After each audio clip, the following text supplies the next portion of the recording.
சிங்கம் எப்போ எதுலயும் பெக்யூலியர் தான். ஒரு முறை சிங்கம் கர்ஜிச்சதுன்னா அந்த சவுண்ட்ல ஒரு 8 கிலோமீட்டருக்கு சும்மா அதிரும், எல்லா திசைகளும் அதிரும். அப்படிப்பட்ட அந்த சிங்கம் வேட்டைக்கு மட்டும்தான் வெளியில வரும், வேடிக்கை பார்க்கறதுக்கெல்லாம் வெளியில வராது. வேட்டையில கூட உயிரோடு இருக்கிற மிருகங்களை தான் வேட்டையாடும். அதுலயும் பெரும்பாலும் தன்னை விட பெரிய சைஸ் உள்ள மிருகங்களை தான் குறி வச்சு தாக்கும், ஜெயிக்கும். எவ்வளவு பசியில் இருந்தாலும் உயிர் இல்லாததை, கெட்டு போனதை தொட்டு கூட பார்க்காது. அப்படிப்பட்ட அந்த சிங்கம் அவ்வளவு ஈஸியா எதையும் தொடாது, தொட்டா விடாது. காட்டோட 4 பக்கமும் மார்க்கிங் மை டெரிட்டரின்னு தன்னுடைய பவுண்டரியை தானே வகுக்கும். அப்படிதான் அந்த காட்டையை தன்னோட கண்ட்ரோல்ல வச்சிருக்கும்.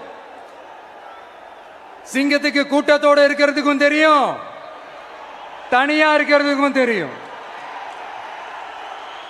அப்படியே தனியா வரணும்னு நினைச்சாலும் அஞ்சாம அலட்டிக்காம சும்மா கெத்தா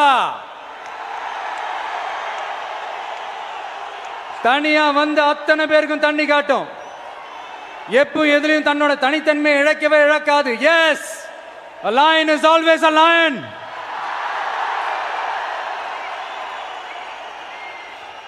There are so many jackals and other animals in the forest, but there will be only one lion.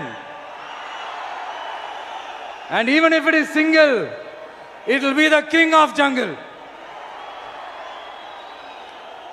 It is not only a description but also a clear declaration.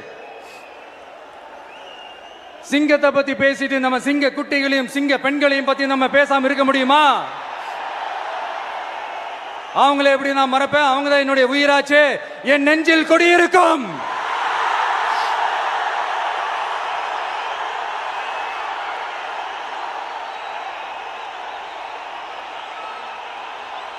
என்னுடைய தோழர்களுக்கும் தோழிகளுக்கும்